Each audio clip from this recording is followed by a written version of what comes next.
Le personnage principal de cette histoire s'appelle Cheryl et a 22 ans. Un jour, elle rentre chez elle après avoir fait des courses. Au même moment, une voiture qui passait par là ne s'est pas arrêtée et a bousculé la jeune fille. Le conducteur, qui est sorti de la voiture au même moment, s'est mis en colère contre la jeune femme. Justin, le directeur d'une entreprise importante, est également sorti de la voiture.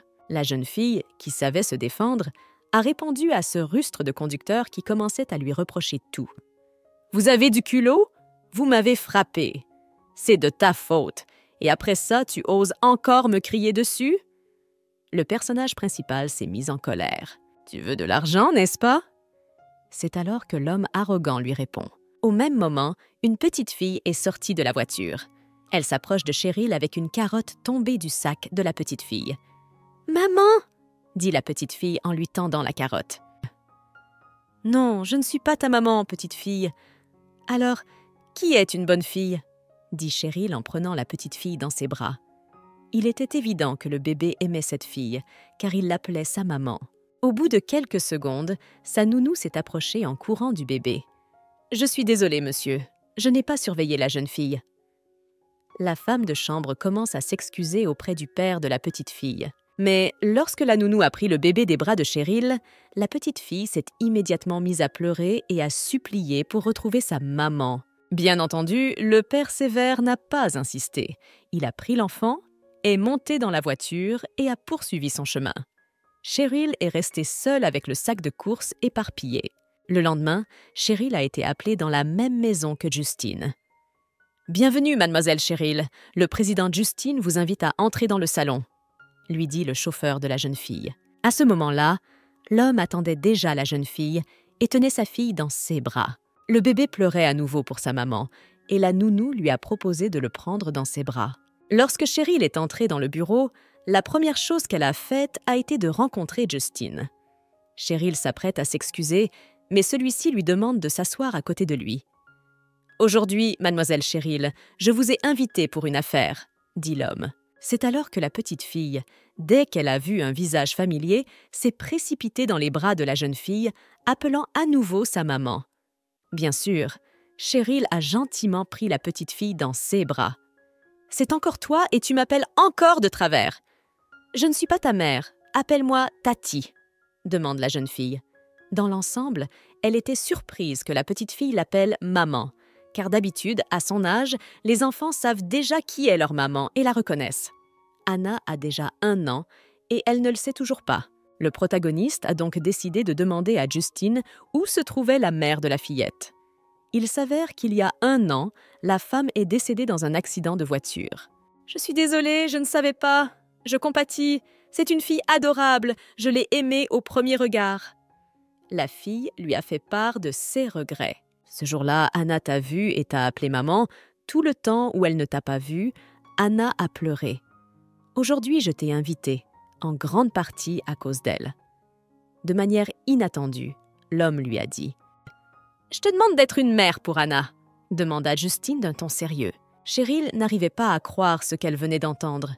Cela ressemblait même à une demande en mariage. Mais le jeune homme a décidé de s'expliquer à son tour. « Ne vous méprenez pas. Ce que je veux dire, c'est que vous utiliserez l'identité de sa mère pour vous occuper d'Anna. En fait, tout comme la nounou, tu es censé être son amie et lui donner de l'amour maternel. » Explique Justine.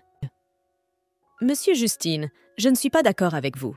Avec un statut élevé comme le vôtre, il est très facile d'être mal compris par les autres et vous ne voulez pas que les autres répandent des rumeurs à votre sujet, n'est-ce pas? » La jeune fille a ensuite clarifié la situation. De plus, c'est une enfant. Si je commence à utiliser l'identité de sa mère, pendant un moment, elle ne saura pas la vérité et je l'aimerai et la sympathiserai de plus en plus. Et quand elle s'en rendra compte, je partirai et elle sera encore plus blessée. Le protagoniste prend la parole. « Mademoiselle Cheryl, je suis désolée de vous avoir dérangée. » Répondit l'homme qui se rendit compte que la jeune fille n'accepterait pas de se plier à son arrangement. Il ordonne alors à tante Lana de prendre le bébé des bras de la jeune fille. Mais dès que Justine a lâché Cheryl, la petite fille s'est remise à pleurer pour elle. « Monsieur Justin, ce n'est qu'un bébé. Elle a besoin d'attention et d'amour. Si vous pouviez passer plus de temps avec elle, vous n'auriez pas besoin d'engager une nounou, explique le protagoniste. Mais l'homme n'a pas tenu compte de ce que Cheryl a dit et l'a expulsée du bureau. Dès que la fille est partie, Anna s'est mise à pleurer encore plus. « Anna, ce n'est vraiment pas ta maman. » Justine a essayé de le faire comprendre à son enfant, mais la petite fille n'a pas voulu l'écouter. C'est à ce moment-là que Justine a été convaincue qu'il fallait convaincre Cheryl de rester. Sinon, il n'arriverait pas à élever la petite fille. Dès que la jeune fille a quitté le bureau, elle a entendu Anna pleurer de l'autre côté de la porte. La jeune fille se souvient qu'elle a également pleuré sa mère dans le passé. Ces souvenirs n'étant pas des plus agréables pour Cheryl, la jeune fille essaya de se forcer à ne plus y penser. Il fallait surtout aller faire les courses. Mais au bout de quelques minutes, Justine sortit du bureau et arrêta la jeune fille. Lorsque Cheryl revint vers la petite fille, Anna fut ravie de la voir. « Cheryl, lisez le contrat. Si vous n'êtes pas satisfaite de l'une des clauses, dites-le. Si vous êtes d'accord avec les termes, signez ici et le contrat entrera immédiatement en vigueur. » Justine a déclaré « Je trouverai une autre solution plus tard. Mais pour l'instant, la chose la plus importante pour moi est qu'Anna soit heureuse. Anna pleure tout le temps. J'ai peur que cela ait un effet néfaste sur sa santé. » Explique l'homme qui voit que Cheryl reste sur ses positions et qu'elle ne va pas travailler comme nounou. En lisant le contrat, la protagoniste a remarqué que la dernière clause stipulait qu'il était interdit de tomber amoureux de Justine. La jeune fille a été surprise par un tel point du contrat. Le jeune homme a l'air trop sûr de lui, alors qu'il est vraiment beau et riche. C'est alors que Cheryl décide d'informer qu'elle signera, mais à une seule condition. « Parlez, je ferai de mon mieux pour la remplir. » D'un ton sérieux, l'homme répond. « Je ne travaillerai que jusqu'à 5h30 de l'après-midi chaque jour, puis quelqu'un d'autre devra venir pour s'occuper d'Anna. » La jeune fille a répondu, puis Justine lui a demandé d'expliquer la raison de ces conditions. « Je suis inquiète pour mon avenir. Je dois penser à ma carrière. J'espère que vous n'avez pas besoin de m'expliquer cela, » a répondu la jeune fille. « Si vous n'êtes pas satisfaite du salaire, dites-le. Je veux que tu sois avec ma fille tout le temps, y compris que tu dormes à côté d'elle, » dit l'homme. « Je ne me soucie pas de l'argent. Je ne peux pas devenir une nounou à vie pour Anna. Je dois organiser mon avenir. De plus, je pense que c'est à moi de prendre la décision. » Cheryl continue d'insister. Les servantes qui ont entendu leur conversation sont surprises d'une telle déclaration de la part de la jeune fille. Jusqu'à ce jour, personne n'avait osé s'opposer à la patronne. Cette fille semblait bien audacieuse. « Si je ne suis pas d'accord, vous ne signerez pas le contrat, n'est-ce pas ?» réalise l'homme. « J'aime aussi Anna et je sais que tu t'inquiètes pour elle. Mais ce n'est pas une raison suffisante pour que je renonce à mon avenir. » La jeune fille continua à parler. « Je vois, j'ai une idée. Tu feras ton travail après 16 heures tous les jours, mais Anna sera avec toi tout le temps pendant que tu travailleras, et j'engagerai quelqu'un pour t'aider avec le bébé, » a dit Justine, et la jeune fille a accepté ces conditions. Elle a également exigé que ces conditions soient précisées dans le contrat, et ce n'est qu'à ce moment-là qu'elle a signé le document. « Monsieur Justin, le petit s'est endormi, je vais me préparer » dit la jeune fille, et Justin l'informa qu'après-midi, il enverrait un homme chercher la jeune fille. Après cela, Cheryl est sortie du bureau. Juste après, Justin a décidé d'appeler sa connaissance David pour qu'il l'aide à découvrir quelque chose sur une certaine personne. « Faisons-le secrètement et rapidement. Elle s'appelle Cheryl, » dit Justin. « As-tu déjà oublié Donnie ?» demande David, le PDG de l'entreprise, mécontent. « Ne vous méprenez pas, c'est à cause d'Anna. Elle s'est trop attachée à Cheryl. Elle a appelé sa mère. Elle a pleuré sans arrêt jusqu'à ce que Cheryl revienne.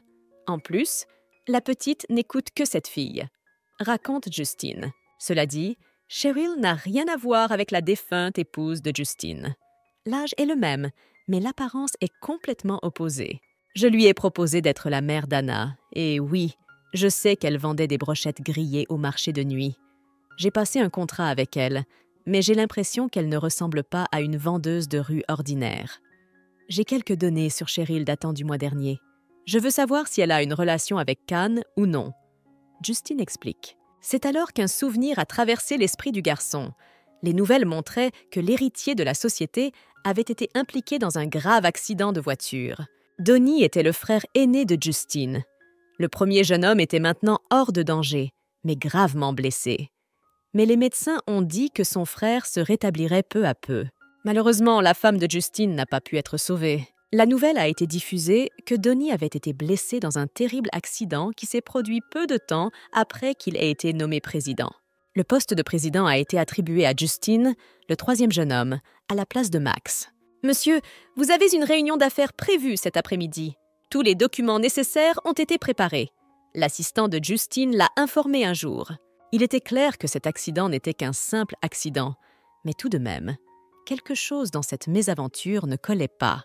Le lendemain, alors que Cheryl fait ses premiers pas, elle rencontre Alex, le directeur adjoint du groupe. Il lui demande « Où étais-tu? Pourquoi n'as-tu pas décroché ton téléphone ?» Commence alors à interroger le jeune homme. « Mon téléphone n'a plus de batterie. J'avais rendez-vous avec quelqu'un, Justine. » Il a dit à Cheryl « Quand as-tu pu le rencontrer? »« Quand l'as-tu rencontré?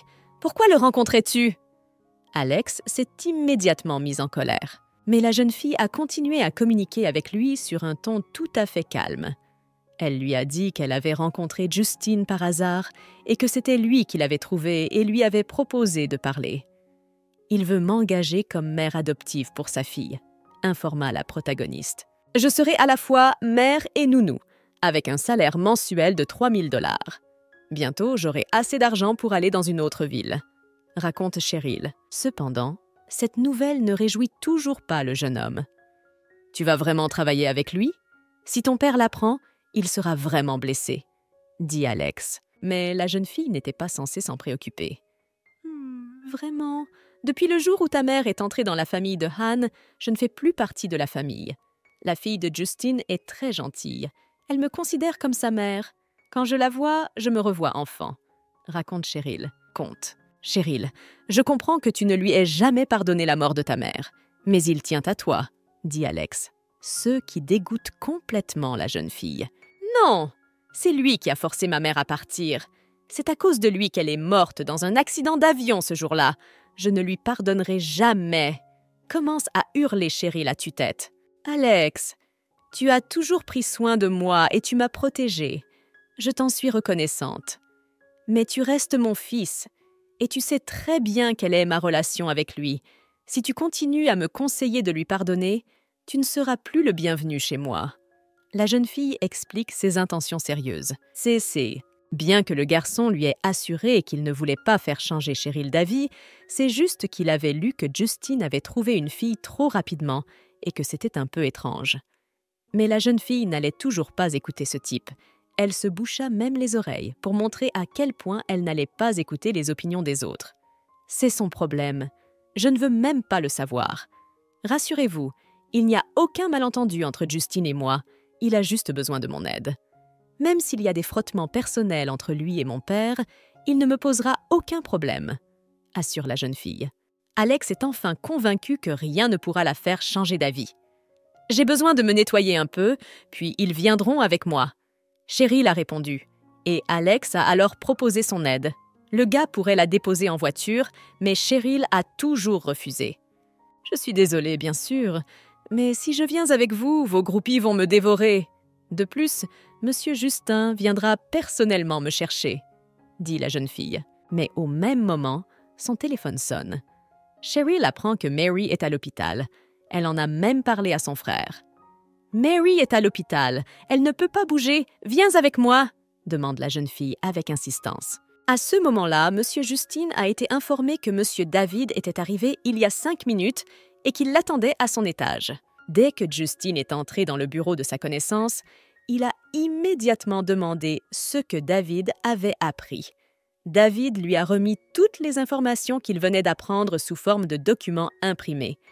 C'est alors que l'homme confirme que la jeune fille est bien la fille de Khan. Elle est bien la fille de Khan, mais il y a 9 ans, elle a quitté sa famille. Ensuite, elle a quitté son travail d'architecte, qu'elle adorait. David a fait son rapport, et Justine a supposé que la fille n'avait rien à voir avec les affaires de leur groupe.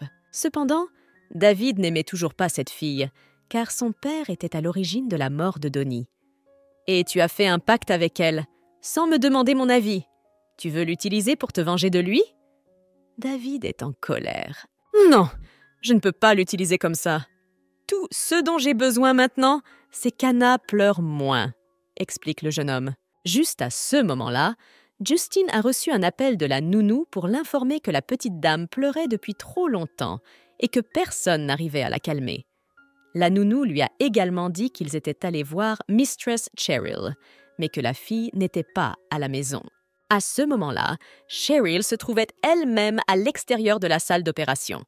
Elle appelle Justine et l'informe que son amie est blessée. « Ce n'est pas mon problème. Vous avez signé un contrat et votre préoccupation à ce stade est d'être avec Anna. Elle n'arrête pas de pleurer. Elle a besoin de vous », répond grossièrement M. Justin. Sur Séoul, l'homme a immédiatement laissé tomber l'appel entrant. Il était très ennuyé par toute cette situation, et en plus, cette fille était la fille de Han. Après que Cheryl ait parlé à l'homme au téléphone, Alex a également demandé si Justine la cherchait. « Anna s'est réveillée et ne m'a pas trouvée. Elle a commencé à pleurer. Justine veut que je vienne immédiatement pour m'occuper d'Anna, » explique la jeune fille. « Alex, tu le connais, n'est-ce pas? C'est normal qu'il soit si inconstant ?» La protagoniste décide de s'informer. « Je ne l'ai jamais rencontré, mais j'ai entendu dire qu'il était plutôt constant et qu'il n'était pas enclin à changer, » admit le frère. Cela semblait en effet étrange. Quelques minutes plus tard, Justine et ses gardes se précipitèrent dans l'hôpital pour récupérer la fille de Cheryl. « Maîtresse Cheryl, j'espère que vous viendrez avec moi tout de suite, » ordonne l'homme. « Monsieur Justin, mon ami a été blessé par balle et est en train d'être opéré. Je ne peux pas venir avec vous. » La jeune fille s'est entêtée, mais l'homme lui a alors demandé si elle avait d'autres parents. « Mary est ma meilleure amie. Je suis la seule personne proche d'elle. De plus, après l'opération, quelqu'un devra s'occuper d'elle. » Cheryl a commencé à s'expliquer, mais le type l'a attrapée de force. Alex s'apprête à prendre la défense de la jeune fille, mais David lui couvre la bouche. « Monsieur Alex, ce ne sont pas vos affaires. » David a déclaré et a continué à tirer Cheryl derrière lui. « Le contrat est entré en vigueur et il exige qu'elle en respecte les termes. Et ton travail est de t'occuper d'Anna, » explique l'homme cruel. Justine se tenait tranquillement à l'écart. Le garçon savait qu'après la mort de Donnie, David était un homme brisé depuis longtemps. Sa haine pour Han l'avait rongé. Et puis, pour se sauver, Cheryl n'avait rien trouvé de mieux que de crier à tout l'hôpital qu'elle était touchée par des voyous. Et même lorsque David a tenté de couvrir la bouche de la jeune fille avec sa main, elle l'a mordu au doigt. « Comment osez-vous m'attraper et me traîner quelque part contre ma volonté ? Monsieur Justine, pour que votre fille arrête de pleurer, dois-je abandonner mon ami ?» Déjà directement, Cheryl avait décidé de s'adresser à sa supérieure Cheryl. « Si vous êtes si immoral, je refuse d'autant plus de travailler pour vous. Je veux résilier le contrat.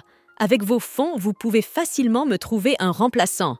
Je paierai une indemnité, » déclare la jeune fille d'un ton tout à fait sérieux. À ce moment-là, un médecin sort de la salle d'opération. Il déclara que l'opération avait réussi, mais qu'une convalescence temporaire était nécessaire et que dans 15 jours, Mary pourrait rentrer chez elle. Dès que la jeune fille a été transportée sur une civière, Alex s'est enquis de son état. Mary lui explique que le médecin l'a anesthésiée et qu'elle ne ressent donc aucune douleur. « Ne vous inquiétez pas. Pourquoi n'as-tu pas fait attention ? Je m'inquiétais pour toi, » dit Cheryl, en tenant gentiment les mains de son amie. Mary a alors demandé ce qu'étaient ces gens devant sa chambre, mais Cheryl a décidé de ne pas déranger son amie et lui a promis de lui en parler plus tard. C'est alors que Justine est intervenue dans leur conversation. « Maîtresse Cheryl, notre famille de serviteurs s'occupera de votre amie. J'espère que vous pouvez maintenant retourner à vos tâches avec Anna, » fit remarquer Justine. Il était maintenant temps pour la jeune fille d'accompagner l'homme. Avant tout, elle le faisait pour le bien de la petite fille. « Monsieur Justin, je pense que vous devriez respecter mon droit de fréquenter d'autres personnes. » Dès qu'ils sont sortis, la jeune fille a déclaré. « Vous avez signé un contrat, vous devez faire votre travail avec Anna, » dit l'homme. Au même moment, il a reçu un appel de la nounou sur l'appel vidéo. L'homme a volontairement tourné son téléphone pour que la petite fille qui regardait l'écran du téléphone puisse voir sa nounou préférée. « Sœur Justine, quand est-ce que mademoiselle Cheryl peut venir? La petite fille est manifestement en train de pleurer. Nous n'arrivons pas à la calmer. » On entend la nounou dire cela au téléphone. Cheryl décide de prendre le téléphone des mains de la surveillante pour pouvoir discuter avec la petite fille. « Anna, ma petite, écoute, tante revient tout de suite avec ton papa. » promet la fillette. À ce moment-là, Cheryl a demandé à M. Justin de dire à son amie que la petite fille reviendrait la voir ce soir. Justin s'est alors rendu compte qu'il avait le droit de la traiter de cette manière. Après tout, elle était la fille de Anne. « J'apprécierais qu'elle ne soit pas sa fille, » pensa Justin. Mais après tout, il n'y avait rien à changer. « Monsieur Justin, dites à Mary que je viendrai la voir à partir de 9H. Dites-lui de se reposer et de ne pas s'inquiéter. Dites-lui de se reposer et de ne pas s'inquiéter pour moi. » C'est ce qu'a également demandé la protagoniste. Mais l'homme lui a gentiment laissé entendre qu'il n'était pas un messager pour faire ses courses. « Alors j'irai moi-même, et comme je tiens beaucoup à mes amis, je passerai beaucoup de temps avec elles. Je ne sais même pas quand je pourrai t'accompagner. » La jeune fille lui répond en manipulant volontairement sa décision. Finalement, après quelques minutes, Cheryl arriva à la maison de la petite fille. Dès que la fille est descendue de la voiture, Anna s'est immédiatement précipitée dans les bras de sa maman bien-aimée. Lorsque David est rentré à la maison, la petite fille lui a demandé s'il avait transmis les paroles de la fillette. Bien sûr, l'homme n'a pas apprécié que ce soit la fille qui ait l'intention de le faire fuir. Mais l'homme n'en avait rien à faire. C'est alors que David décide de serrer sa nièce dans ses bras, mais la petite fille ne veut pas quitter l'étreinte de sa nounou. « Monsieur David, Anna n'aime pas que vous la preniez dans vos bras. Vous n'êtes pas obligé de la faire pleurer, » dit Cheryl. « Monsieur David, ne me regardez pas avec ce regard meurtrier. Je n'ai pas incité Anna à vous ignorer. Votre regard froid l'a vraiment effrayée, » ajoute la jeune fille. Après cela, il était enfin temps de manger. Justine demanda à la nounou de nourrir son bébé. « Anna, prends du porridge. Anna, sois obéissante. Engloutis la bouillie, » demanda la nounou. Mais le bébé était toujours en train de se retourner et ne voulait pas manger la nourriture. « Maîtresse, j'ai oublié de vous prévenir. Il est très difficile de faire manger de la bouillie à Anna, » dit Justine. La fille a des difficultés, mais le père lui-même en est heureux. Le père biologique voit que sa fille ne mange pas et il ne fait que s'en réjouir. S'énerve légèrement le protagoniste. En même temps, l'objectif de la jeune fille était avant tout de nourrir la petite fille. Cheryl a donc demandé à l'enfant de la regarder et d'ouvrir grand la bouche. L'enfant a alors facilement avalé une cuillerée de bouillie. Cheryl était suffisamment satisfaite pour embrasser le bébé sur la joue. Elles avaient l'air vraiment mignonnes, comme la mère et la fille. Les gars eux-mêmes, qui se tenaient à proximité, étaient extrêmement surpris que cette femme soit capable de nourrir une petite fille aussi dangereuse. « Anna, ma chère, ma tante va s'éloigner. Laver ton assiette et revenir tout de suite vers toi. » Cheryl informa Cheryl en même temps. Mais juste après le départ de la jeune fille, le bébé s'est mis à pleurer bruyamment. Justine a décidé de prendre son bébé dans ses bras pour le calmer, mais le bébé n'arrêtait pas de pleurer.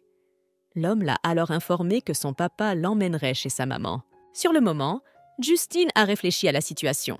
« Anna, tu n'as pas besoin d'un père comme moi maintenant. Cette femme connaît bien la maison. Elle est allée dans la cuisine sans demander où elle était.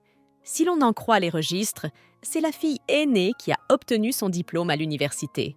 Alors pourquoi vend-elle des barbecues dans la rue? » David s'est peut-être trompé. Anne et elle ont manifestement un conflit. Apparemment à cause d'un autre mariage de son père. Et Alex, le fils de sa mère. Mais elle semble avoir une bonne relation avec lui. Justine se creusait la tête. « Monsieur Justine, je suis désolée, mais Anna et vous ne semblez pas très proches. Vous ne passez pas assez de temps avec elle. » C'est le point de vue de Cheryl. Bien sûr, une déclaration aussi dure mais honnête a légèrement blessé son père. « Tu ne lui consacres pas assez de temps? S'il n'y avait pas eu cet accident, Donnie serait vivant et mon frère serait en bonne santé et dirigerait l'entreprise à ma place. Tout m'est tombé dessus, pas étonnant que je n'ai pas de temps à consacrer à Anna. » « Et tout cela à cause de Han ?» se demanda l'homme. Il était tellement plongé dans ses pensées qu'il n'a pas remarqué que Cheryl s'approchait de lui pour prendre le bébé dans ses bras. Mais Justine n'a pas toléré un tel contact entre eux. « Pourquoi es-tu venu si près de moi? N'oublie pas les termes du contrat !» a déclaré l'homme. « Je voulais juste serrer Anna dans mes bras. Ne t'inquiète pas, Je ne ferai pas attention à toi et je tomberai follement amoureuse, dit la jeune fille en se demandant comment l'homme a pu penser une chose pareille. Elle pouvait voir à quel point Justine était gâtée. Le soir même, David l'informa qu'il devait partir travailler dans une entreprise. « Tu dois expliquer à Anna que Donnie est sa mère et que cette femme n'est qu'une nounou, une employée temporaire. » David le rappelle une dernière fois avant de partir. L'homme est resté debout avec le bébé dans les bras. C'est alors qu'il remarqua Cheryl qui parlait à la nounou. « Monsieur Justin, si vous pouvez rester avec votre fille, je partirai. Je dois rendre visite à un ami à l'hôpital. Il a commencé à supplier la jeune fille. »« Vous ne pourrez partir qu'à la fin de vos heures de travail, » dit Justine, tout en pensant qu'il ne devrait pas laisser Anna seule avec cette femme trop longtemps. Justine a repensé à ce que David avait dit à propos de l'homme qui devait expliquer à Anna que sa mère était Donnie.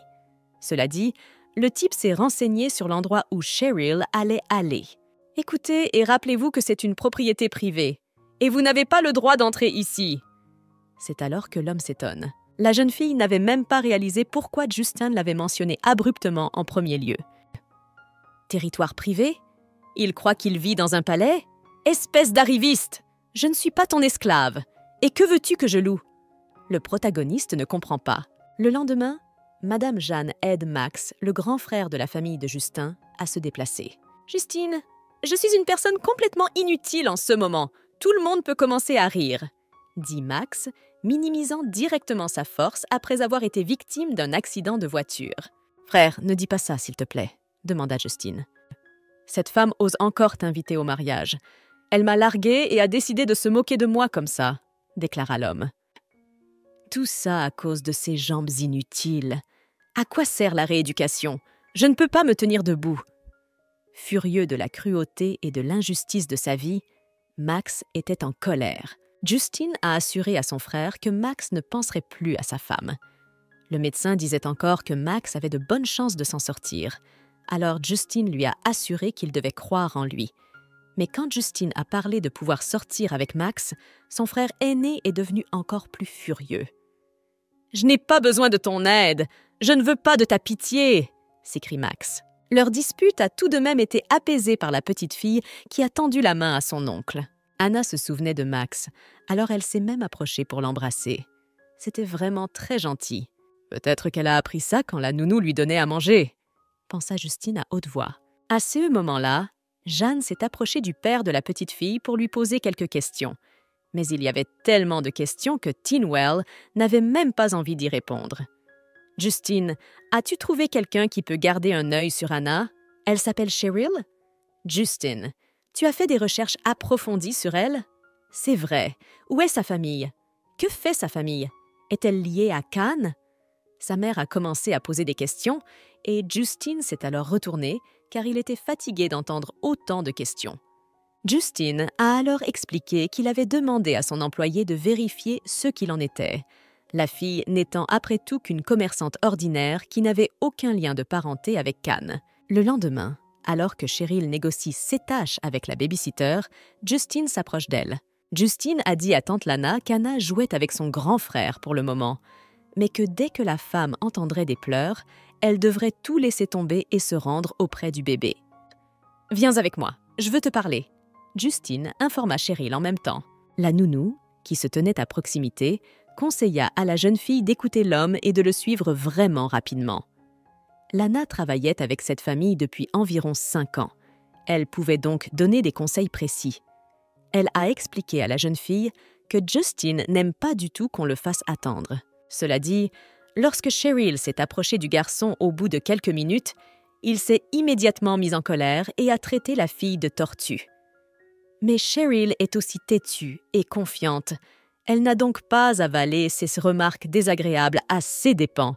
« Personne ne m'a dit que vous m'attendiez. » Nanny lui répondit sèchement. « Qui vient de me dire que son temps est précieux et qui pourtant reste là à me regarder sans rien dire ?»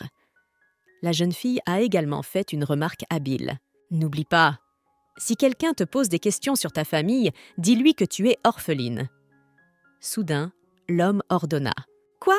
Mon père est toujours vivant et en bonne santé?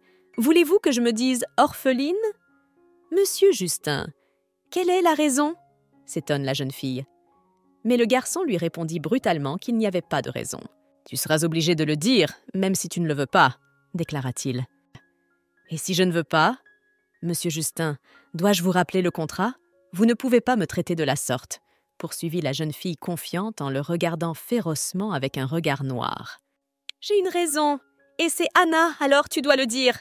Si tu as des problèmes, appelle-moi ou tu peux m'appeler, » dit Justine en s'apprêtant à partir. « Monsieur Jackson, si vous n'êtes pas content de moi, vous pouvez mettre fin au contrat. » Soudain, la jeune fille a déclaré « C'est votre salaire annuel, et si vous l'avez déjà reçu, ayez la gentillesse d'être une bonne nounou. » L'homme a répondu qu'il n'était pas non plus d'accord avec le choix de la jeune fille.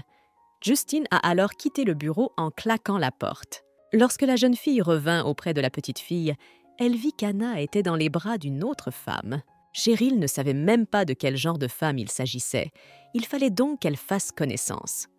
Mais c'est la nounou qui a été la première à dire à la jeune fille que Madame Jeanne, la mère de Monsieur Justin, était assise sur le canapé avec le bébé. « Bonjour, maîtresse. Je suis Cheryl, la nouvelle nounou d'Anna. » La jeune fille se présente, et la femme lui demande de s'asseoir pour discuter. « Maîtresse Cheryl, ne nous sommes-nous pas déjà rencontrés ?» La mère de Justine est la première à poser la question. « Vous vous trompez peut-être. Je suis une simple vendeuse. Vous êtes une employée de nuit dans une supérette. » La jeune fille explique en souriant. Jeanne regarde la petite fille traiter la baby-sitter. À ce moment-là, elle se souvint de la vraie mère d'Anna, et la femme devint très triste. Pour changer de sujet, Jeanne décide de poser des questions sur la famille de Cheryl. « Maîtresse Cheryl, qui d'autre y a-t-il dans votre famille ?» demande madame. La fillette répond alors qu'elle n'a que son père. Mais à ce moment-là, la petite fille sort une carte de la poche de sa nounou, ce qui détourne un peu la conversation vers un autre sujet, car Jeanne demande « Ce qu'est cette carte ?»« C'est ma carte de salaire. Monsieur Justine vient de me la donner en me disant qu'il paierait mon salaire pour l'année si je m'occupais d'Anna. » explique la nounou. « Anna est notre petite fille et nous l'aimons tous. Mais Justin est trop occupé par son travail pour s'occuper de la petite fille. Maîtresse Cheryl, je fais confiance au choix de Justine. Je suis d'accord pour que vous soyez la nounou d'Anna. Je pense que vous êtes une bonne fille. » La femme admet. « Anna, grand-mère a besoin de voir comment va ton oncle. Obéis à ta nounou. » Avant de partir, la femme a caressé la tête de la petite fille. Anna se retrouva à nouveau seule avec sa nounou préférée, qu'elle appelait maman. Après avoir vu sa petite fille, la grand-mère est allée passer du temps avec Max. Le petit garçon a immédiatement demandé si sa maman avait rencontré la nouvelle nounou.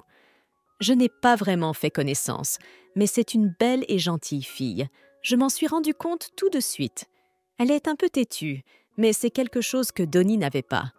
Elle est compréhensible.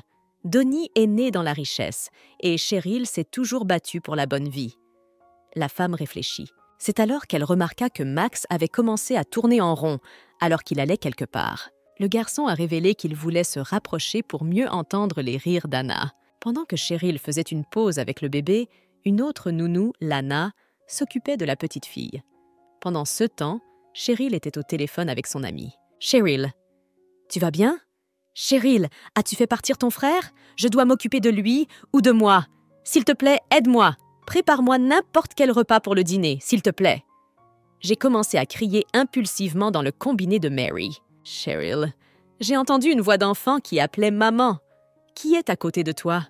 Six deux méchants hommes? » Elle a également continué à interroger Mary. Après tout, elle ne savait pas encore quel emploi son amie avait pris. « Je te rappellerai plus tard. Repose-toi bien. Je raccroche d'abord, » dit Cheryl, qui devait déjà aller jouer avec la petite fille. Cheryl pensait qu'il n'y avait aucune chance qu'elle découvre ce qu'elle savait sur le monde souterrain et ce qu'elle pouvait découvrir. Cependant, à ce moment-là, la petite fille reçut un autre appel téléphonique de quelqu'un. Cette fois, il s'agissait d'un numéro inconnu. Dès que Cheryl a décroché le téléphone, elle a immédiatement entendu quelqu'un commencer à lui crier dessus. « Tu es si lente à répondre au téléphone comme une tortue. C'est mon numéro privé, peu de gens le connaissent. Où est Anna ?» C'est à ce moment-là que Justine a commencé à s'intéresser à la question. « Elle est juste là. Anna, voici ton papa !» La petite fille lui a dit et lui a arraché le téléphone des mains. Anna a accidentellement raccroché en voyant le bouton rouge, mais Cheryl a trouvé que c'était encore mieux, même si son père était furieux que l'appelant qu'il avait appelé ne puisse plus répondre à son appel. Ce n'est qu'au bout de quelques minutes que l'homme réussit à joindre la jeune fille. « Cheryl, comment oses-tu ignorer mes appels ?» Encore plus exaspéré, il s'énerve encore plus. « Monsieur Justin, c'est votre belle-fille. Ne m'en voulez pas. Monsieur Justin, comment avez-vous pu consacrer votre temps précieux à cet appel ?» La jeune fille a continué à le taquiner. C'est alors qu'elle a informé le père de l'enfant qu'elle voulait jouer avec le téléphone afin de ne plus parler à l'homme. « Monsieur Justin, si vous n'avez plus de questions, je raccroche d'abord, » dit la jeune fille têtue. « Anna, j'ai appris que ton père est assez intéressant, un peu arrogant et prompt à changer d'avis. Mais en regardant ton joli visage, je ne veux m'intéresser à personne d'autre qu'à toi. » La jeune fille avoue et embrasse gentiment le bébé sur la joue. Ils continuèrent leur promenade ensemble. Cependant, le temps passa très vite. Il était déjà 4 heures de l'après-midi et la jeune fille dut rentrer chez elle. Elle s'apprête à confier l'enfant à une autre nounou, mais le bébé se met immédiatement à pleurer. À ces bruits et à ces cris, Jeanne entre pour demander ce qui ne va pas. « Madame, mademoiselle a terminé son travail. Le bébé ne veut pas la laisser partir. Mais mademoiselle Cheryl doit aller à l'hôpital où il y a beaucoup de contagions. Le bébé ne peut pas être transporté là-bas. » Lana commence à expliquer. « Mademoiselle Cheryl, vous pourriez rester jusqu'à ce qu'Anna s'endorme et ensuite vous pourriez partir, d'accord ?» demande Jeanne. Mais la jeune fille explique qu'elle a promis à son amie de préparer le dîner et de le lui apporter, et qu'elle doit donc se mettre en route. « Mademoiselle Cheryl, c'est facile à résoudre, cuisinons dans notre cuisine. Il y a beaucoup de nourriture à la maison, je pense que tu peux cuisiner n'importe quoi. Et quand vous aurez fini, je vous aiderai à faire passer le dîner à votre compagnon. » Jeanne a proposé une autre option. Cheryl était même un peu contrariée. Il s'avérait qu'elle allait emprunter la cuisine de maîtresse. « Ce n'est pas grave, Justine nous a parlé de vous. Faites comme chez vous, » dit Jeanne en souriant. Mais au même moment, elles entendent la voix d'un homme.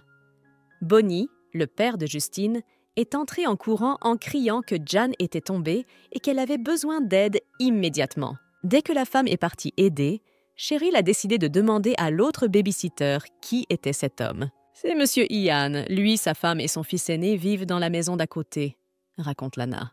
« Mademoiselle Cheryl, il n'en est pas question. Si la maîtresse l'apprend, vous n'aurez plus de travail. » De plus, Lana a répondu d'un ton inattendu et grossier lorsque Cheryl a demandé plus de détails sur l'homme. À ce moment-là, la petite fille continue de pleurer.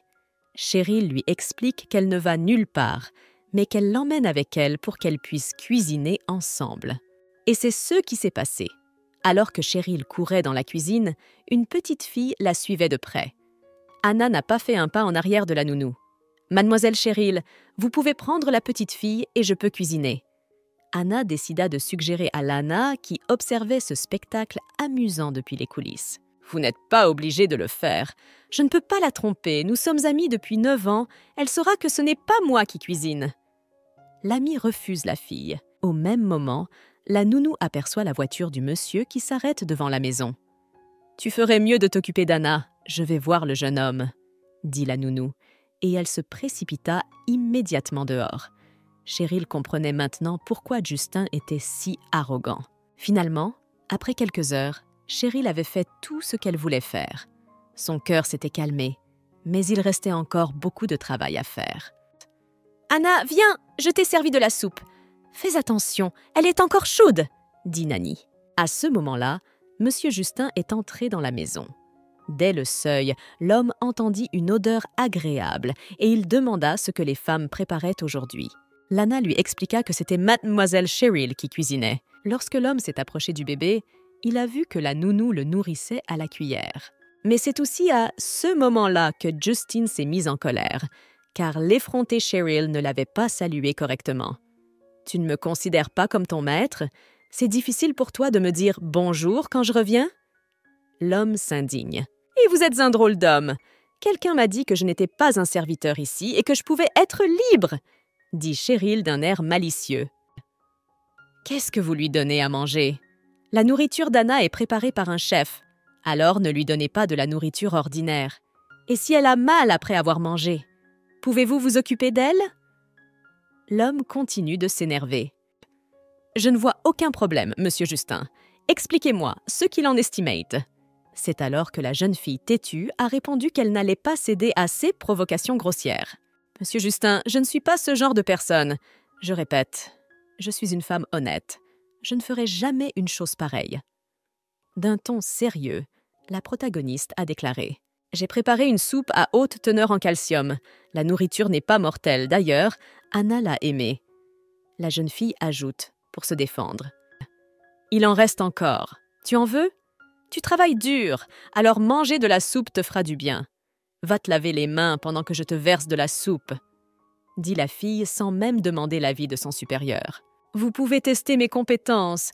Je ne veux pas que vous pensiez que j'ai fait manger à votre fille quelque chose de peu appétissant. » C'est à ce moment-là que la jeune fille a réagi. Mais Justine a tenu bon et a dit qu'il ne voulait pas manger cette soupe. Il est tout de même allé se laver les mains avant de commencer le repas. Il a accepté de goûter à la soupe que Cheryl avait préparée, car son plat sentait très bon et était très tentant. Cependant, Justine a continué à s'effondrer lorsque la jeune fille lui a proposé son plat. La simple vue de ce plat suffit pour savoir qu'il n'est pas savoureux. L'homme a continué à lever le nez.